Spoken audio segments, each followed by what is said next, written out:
अविनाशी परम अविनाशी भूत भावन भगवान श्री भोलेनाथ, जगत जननी जगदम्बा भगवती श्री पार्वती माता,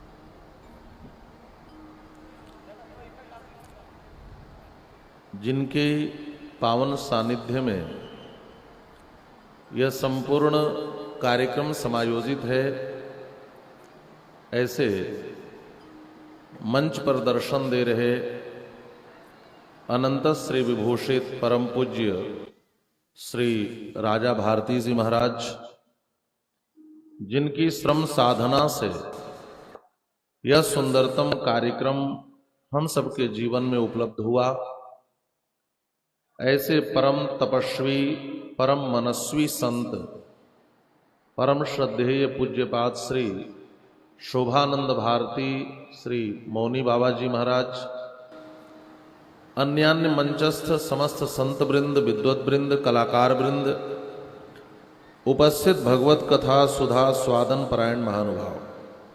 तो बड़ा कठिन है बोलना भाई,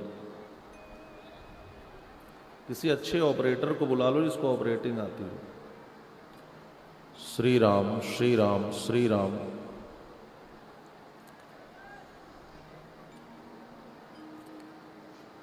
बोलिए भगवान भोलेनाथ की जय हो।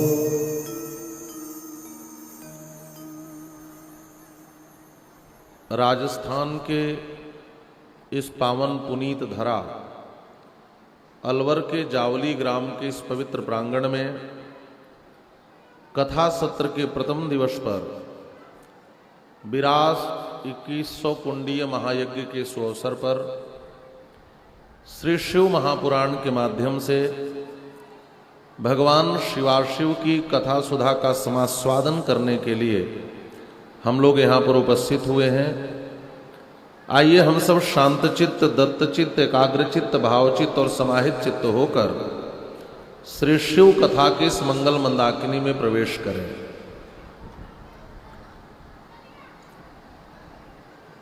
यह इस धरती का परम सौभाग्य है कि पूज्य श्री शोभानंद भारती जैसे संत का यहाँ पर श्री आगमन हुआ और उसका फल यह देखने को मिल रहा है, कितना विशाल और यह विराट आयोजन आप सभी के जीवन में इस रूप में दिखाई दे रहा है। संकल्प तो बहुत से लोग करते हैं बड़े बड़े कार्यक्रमों का, लेकिन उस संकल्प को साकार कर लेने की क्षमता यदि कहीं दिखाई देती है तो मौनी बाबा महाराज में दिखाई देती है। इस विराट यज्ञ के माध्यम से उनका संकल्प प्रतिफलित हो रहा है और उन्होंने यह कार्यक्रम करने का संकल्प भी कहाँ किया? जो भूमि शौर्य की भूमि है, जो भूमि भक्ति की भूमि है। राजस्थान की धरती शौर्य वीरता की भूमि रही है और राजस्थान की धरती भक्ति की भूमि रही है। शौर्य और भक्ति की भूमि पर ऐसे विशाल कार्यक्रम के संकल्प को साकार करना, यह एक अपने आप में विशाल अनुभव ही देने वाला है। और यज्ञों के इतिहास में यह एक ऐसा यज्ञ है जो इतिहास में अपनी उपस्थिति निश्चित ही दर्ज कराएगा। यह इतना विशाल यज्ञ हो रहा है, इसकी गूंज पूरे भारतवर्ष में सुनाई दे रही है। तो ये आप सब लोगों का परम सौभाग्य, आपका परम श्रम है, साधना है कि आपके यहाँ ऐसे दिव्यतम कार्यक्रम का आयोजन हो रहा है। और कल तक आप लोगों ने श्री राम कथा का श्रवण किया। वैसे 2024 को आने वाले इतिहास में राम वर्ष के नाम से ही जाना जाएगा। 22 जनवरी को रामलला अपने मंदिर में भव्य और दिव्य मंदिर में प्रतिष्ठित होकर के बैठ गए और इस राम वर्ष का जो आरंभ है यह राम युग के आरंभ का आगाज है। यह राम युग का आरंभ हो गया। प्रभु श्री राम से कोई पूछे कि प्रभु आपको सबसे अधिक प्रिय कौन है, तो हमारे राम जी कहते हैं शिव समान प्रिय मोहि न दूजा। भगवान शिव के समान हमें कोई दूसरा प्रिय नहीं है। और कोई भगवान शिव से पूछे आपको सबसे अधिक प्रिय कौन है, तो भगवान शिव कहते हैं बंदौ बाल रूप सोई रामो सब सिद्धि सुलभ जपत जिसो नामो। ये दोनों लोग एक दूसरे को अपना इष्ट मानते हैं। तो रामचरित्र आप लोगों ने श्रवण किया और रामचरित्र सुनने का फल क्या है का भगवान शिव की चरित्र की प्राप्ति हो जाना। राम जी का चरित्र परम पवित्र चरित्र है और भगवान शिव का चरित्र परम विचित्र चरित्र है। तो अभी तक आप लोगों ने मर्यादा पुरुषोत्तम भगवान श्री राघवेंद्र की कथा सुधा का स्वाद लिया है। आइए भगवान भोलेनाथ के इस परम विचित्र और दिव्य चरित्र में हम सब इस चरित्र की शरीरता में अवगाहित होंगे। सबसे पहले आप यह जान लें कि यह रुद्र महायज्ञ हो रहा है। रुद्र किसे कहते हैं? रुजम द्रावयतीत रुद्रः, जो हमारे जीवन के सारे रोगों का नाश कर दे उसको कहते हैं रुद्र। अब हमारे जीवन में कई प्रकार के रोग होते हैं।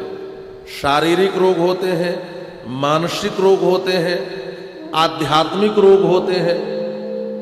तो जितने भी प्रकार के आपके जीवन के रोग हैं, इन सारे रोगों का नाशक कौन है का भगवान श्री रुद्र हैं। भगवान शिव ने रुद्रावतार क्यों लिया और भगवान शिव के रुद्रावतार का प्रयोजन क्या है, इसकी चर्चा हम लोग शिव पुराण के अंतर्गत आगे करेंगे। देखो तो बज रहा है, बोल रहा है श्री राम श्री राम। तो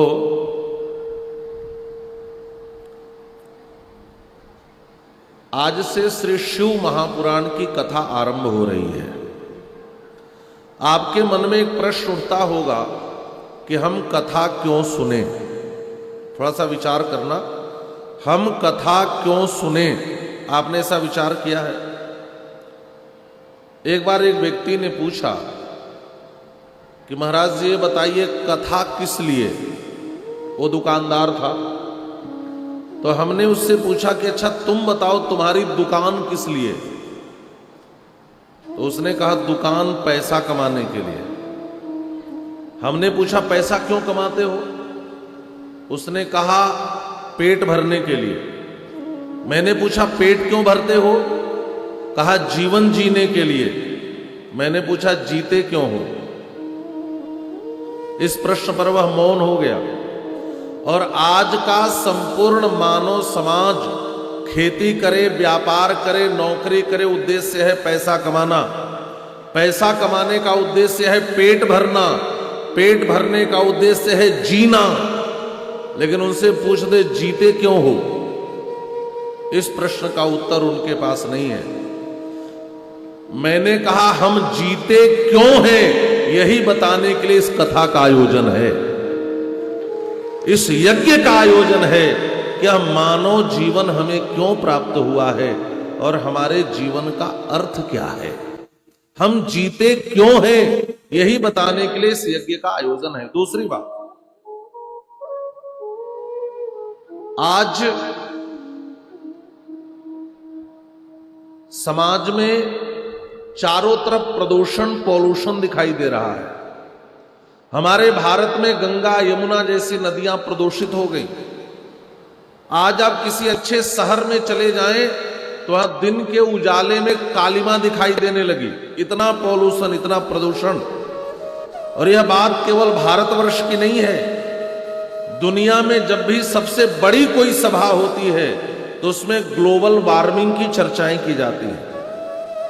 आज पूरा विश्व प्रदूषण युक्त हो गया है, पॉल्यूशन से युक्त हो गया। दुनिया की समस्त सरकारें एक अभियान चला करके समाज से प्रदूषण को दूर कर रही है। एक बात कहूं, केवल बाहर प्रदूषण नहीं है, हम सबके भीतर भी प्रदूषण है। काम, क्रोध, लोभ, मोह, ईर्ष्या, द्वेष, मात्सर्य, ये कहां के प्रदूषण है? ये भीतर के प्रदूषण है। बाहर के प्रदूषण को तो आप सरकार के अभियान से जुड़ करके दूर कर सकते हो, लेकिन आपने कभी सोचा कि भीतर का प्रदूषण दूर कैसे होगा? बाहर का प्रदूषण सरकार के अभियान से जुड़कर दूर करो और भीतर का प्रदूषण भगवान से जुड़ करके दूर करो। जब तक आप भगवान से नहीं जुड़ेंगे तब तक आपके भीतर का प्रदूषण दूर नहीं होगा। और श्री रुद्र महायज्ञ का आयोजन और इस कथा कार्यक्रम का आयोजन आपको भगवान से जोड़ने के लिए है। यदि आप ईश्वर से नहीं जुड़े तो भीतर का प्रदूषण समाप्त नहीं होगा और आप जीवन के असली अर्थ को कभी प्राप्त नहीं कर सकते। तीसरी बात, आज समाज में हर चीज का निर्माण हो, इसके लिए हम सजग हैं। हम कहते हैं देखो मकान, दुकान, पुल, पुलिया, सबका निर्माण हो। अच्छा, सारे निर्माण हो जाए और आपके चरित्र का निर्माण न हो तो? सबसे अधिक महत्वपूर्ण है चरित्र का निर्माण। ऐसे कार्यक्रम जो है वह आपके जीवन में आपके चरित्र का निर्माण करते हैं। चरित्र का निर्माण कैसे हो? कहा इसके लिए एक वातावरण आपको बनाना पड़ेगा।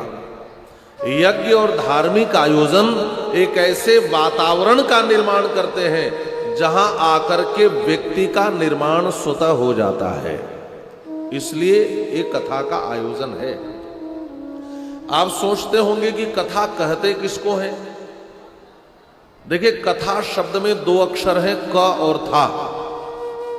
क शब्द के अनेक अर्थ हमारे यहां शास्त्रों में बताए गए। उपनिषदों में क का अर्थ ढूंढेंगे तो कम ब्रह्म, खम ब्रह्म। क माने होता है ब्रह्म और था माने होता है स्थापित करना। जो हमारे हृदय में ब्रह्म को स्थापित कर दे, जो हमारे हृदय में ईश्वर को बैठा दे, जो हमारे हृदय में भगवान को प्रतिष्ठित कर दे, उसी को कहते हैं कथा। कथा का यह उद्देश्य है। और अभी तक आप लोगों ने श्री राम कथा श्रवण करी है। अब आज से श्री शिव कथा का आरंभ यहां से हो रहा है। देखिए, शास्त्र कहते हैं ऋते ज्ञाना न मुक्ति है। उस सत्य के ज्ञान के बिना हमारे जीवन में मुक्ति संभव नहीं है। कुरुक्षेत्र के रणांगन में अर्जुन ने हथियार डाल दिए। अर्जुन ने कहा, केशव, स्वजनों का रक्तपात करके राज सत्ता प्राप्त करना उचित होगा।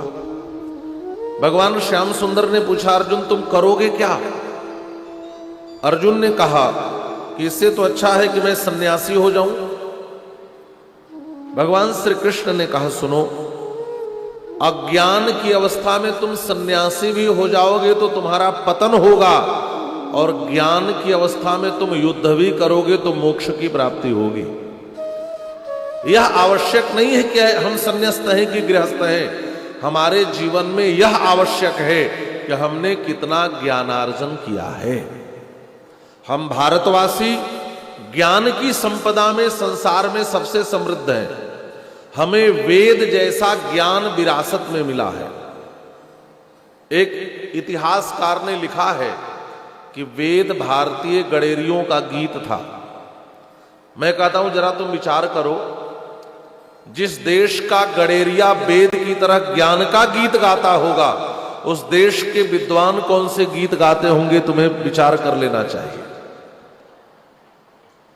लेकिन आज हम अल्पज्ञानी लोग वेद के तात्पर्य को नहीं समझ पाए। आज कितने लोग हैं जो वेद को पढ़े हैं, कितने लोग हैं जिनको कितने वेद हैं यह भी पता हो, कितने ऐसे लोग हैं जो वेद में क्या लिखा है यह पता हो। वेद जैसी ज्ञान की संपदा हमारे पास है। अच्छा, एक बात और है, वैदिक धर्म को ही सनातन धर्म कहते हैं और आज सनातन धर्म को ही हिंदू धर्म कहते हैं। ध्यान से सुनना, दुनिया में कौन धर्म कब से है आप बता सकते हैं? आप बता सकते हैं कि 2024 वर्ष से पहले ईसाई धर्म का कोई अस्तित्व नहीं था। आप बता सकते हैं कि इस्लाम इतने वर्ष से है, लेकिन दुनिया का कोई इतिहासकार आज तक यह नहीं बता सका कि सनातन धर्म कब से है। यह आज तक कोई नहीं बता सका, क्योंकि सनातन धर्म वैदिक धर्म है और वेद का काल निर्धारण नहीं किया जा सकता। दुनिया का कोई भी ऐतिह्यविद, दुनिया का कोई भी इतिहासकार आज तक वेद का काल निर्धारण नहीं कर सका कि वेद कब से है। वेद कब से है विचार की अपेक्षा आप विचार करिए कि वेद क्या है। यस्य निश्वसितो वेदाः, भगवान का श्वास ही चारों वेद है। गोस्वामी तुलसीदास जी महाराज ने भी श्री रामचरितमानस में लिखा है, जाकी सहज श्वास श्रुति जाकी सहज श्वास श्रुति जारी, सोहरि पढ़ यह कौतुक भारी, सोहरि पढ़ यह कौतुक भारी, जाकी सहज श्वास श्रुति जाकी सहज श्वास श्रुति चारी। वेद क्या है? श्री राम, श्री राम क्या कहा जाए, श्री राम। वेद क्या है? भगवान का श्वास ही वेद है।